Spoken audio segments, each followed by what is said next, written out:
Hello, welcome to my channel, or welcome back if you've been here before. My name is Beth Ann, and I was hopping on today just to talk about a few recent reads that I've been doing. I've been reading a lot lately, mostly due to travel, because when I have time on airplanes, I get to read. So I've had the lovely experience several times in the last couple of months where I've been able to read an entire book in pretty much one day, due to that travel. So that's been really lovely. And I wanted to hop on and talk about a few books I've read before I start to forget about them. And also, one of them's a library book. So I have to take it back so I can pick up my next library hold. So let's get into it. I'm going to talk about 3 books today. I will try to remember to leave timestamps so you can skip and pick and choose your own adventure. I'm going to be talking about The Last Wild Horses by Maja Lunde. We'll Prescribe You a Cat by Syou Ishida, and First Test by Tamora Pierce, going like middle grade. So I'll talk about them in that order. So first we have The Last Wild Horses by Maja Lunde, which I picked up because Britta Bowler recommended it extremely highly and recommended this author extremely highly in general. So I will link to her video where she discusses this book down below. Similarly to Britta, I absolutely loved this book. It was beautifully written. So the writing just totally swept me up and took me away. And it told some really human stories about some really fascinating characters. So the common thread through this book is the last wild horses that are in the title. So we're seeing 3 points in time with 3 main characters. We follow a man named Mikhail in 1880s Russia, a woman named Karen in the 1990s. She's German, but her storyline takes place in Mongolia. And finally, a woman named Eva in Norway in sort of a post-apocalyptic climate future in the mid 21st century. And each of these characters is really wrapped up in a professional and emotional way with a species of wild horses that are from the Mongolian steppes that have basically been extinct, or on the board, I guess not extinct, but like on the cusp of extinction. At one point, people thought they were extinct. So the Russian character Mikhail in the 1880s, the big excitement of his life is that someone has sent a skeleton of these wild horses that they thought were gone. And so he goes on an expedition to capture some of these wild horses and bring them back to the zoological gardens of Europe on a conservation mission. So his goal is to capture some of these individuals to preserve them for posterity. And then in the 1990s, we're following a modern scientist, Karen, who's devoted her entire career to studying these horses and then to reintroducing them into the Mongolian steppes. And so we get her life and opinions and thoughts through that process. And then in the post-apocalyptic storyline, we're seeing Eva and her daughter Isa and a mysterious stranger dealing with the post-apocalyptic world.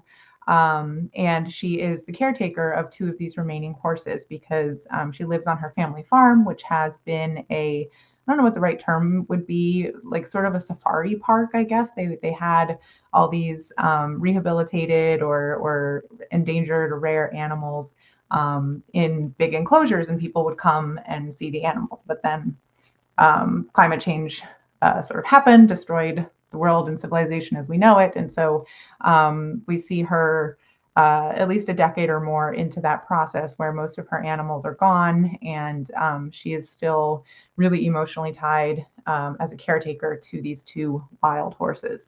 So throughout, it's there's a science story, there's a conservation story, which really spoke to me because I work in conservation and I actually work a little bit with some endangered insect species. So that was just very interesting to see this very human approach to the ties that some people can make with endangered species like that. So that was very interesting. Throughout Eva's viewpoint, we also get a really strong sort of climate aspect to the conservation question, which I found really fascinating. I don't think that we're necessarily headed for apocalypse on the timeline that happens in this book. I hope that we can turn the ship around before we hit some of these real no return points, we'll see. So that I'm not a huge reader of apocalyptic climate fiction, but this was really, really well done. And the characters were just lovely. I mean, this was literary fiction, I think, at its finest. Just people that were absolutely fascinating, and really felt like I got to know them. So I super highly recommend this. The one thing that annoyed me was in Eva's viewpoint, in the post-apocalyptic climate viewpoint. At one point, there's a woman giving birth, and Eva, who's worked on a farm her whole life, is, somewhat equipped for helping this woman through this birth process. But she's talking about how when the woman's water broke, it was a funny color. Like, clearly the woman has an infection. She's feverish. The baby is feverish. And then it all just magically gets fixed, even though there's no medicine. Just like, then the next page, everybody's fine and the baby's healthy. And I'm just like, without medicine, and like, it's obviously not in a hospital. That's the post-apocalyptic climate part. I'm like, no, that mom and baby probably should have died, or at least one of them. Like, I'm glad they didn't, because they were characters that I liked. But I was just kind of like, not quite selling me on the post-apocalypse piece there. But anyway, that was just one teeny tiny moment. 5-star book.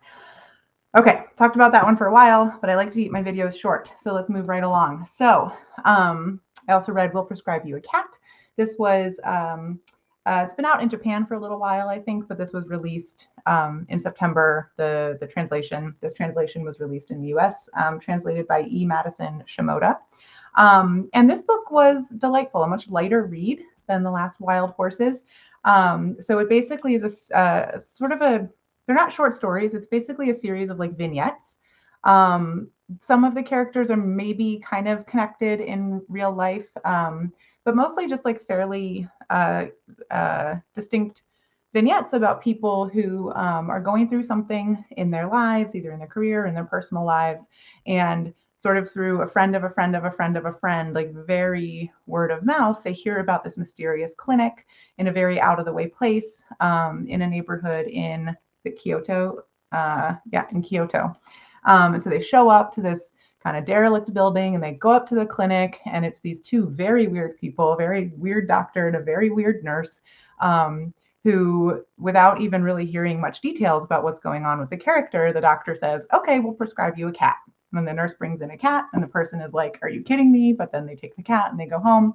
And this book is for cat lovers, because the cat fixes everybody's lives in each of these vignettes. I mean, obviously not anything the cat is doing deliberately, right? But just the bond that the people make with the cat makes them learn things about themselves, learn things about other people, or makes them go out into the world, or things like that. So it's just kind of the beauty of what having a cat in your life can mean. And of course, I have a cat in my video. There's Pookie.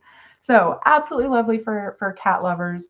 The author does at the end try to, there's like almost a little bit of a supernatural thing. Like throughout the book, you're like, who is this weird doctor? Who is this weird nurse that are just like prescribing cats? And then many of the characters go back and try to find the clinic again. And they basically can't. Like, once the job of the cat has been done, you can kind of find the clinic when you need the clinic, but when you no longer need it, you then can't find the clinic. So there is kind of this mystery of like, is this doctor real? What's going on? And it's explained a little bit at the end, but I kind of wish it hadn't been. Like, I just liked that mystery because of the idea. I mean, we have it in pop culture, right? The cat distribution system, the idea that cats find the people that they're supposed to be with.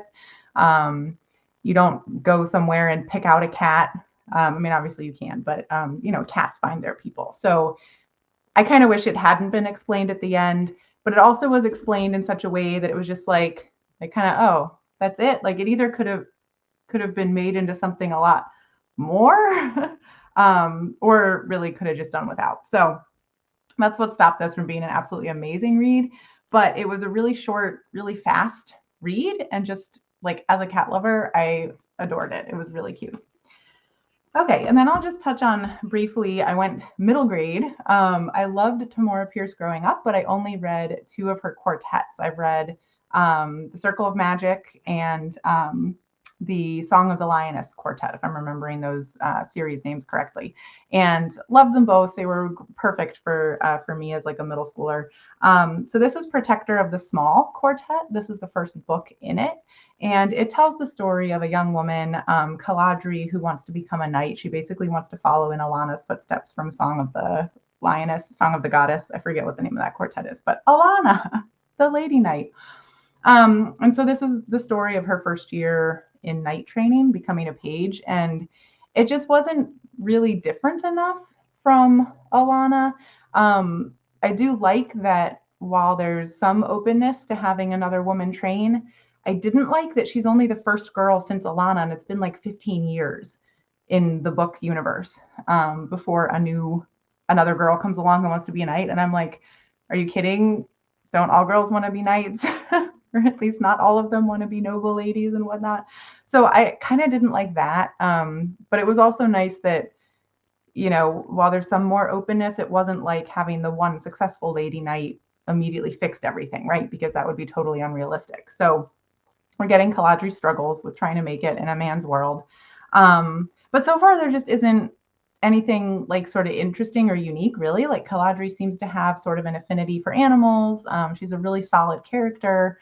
But there isn't really enough going on beyond just the I'm training to be a knight storyline. So I've started the second book in the quartet, and we'll see how that goes. Anyway, that's what I've read recently, mostly while traveling. Let me know if you've read these down below, and I will see you all in the next video. Thanks. Bye.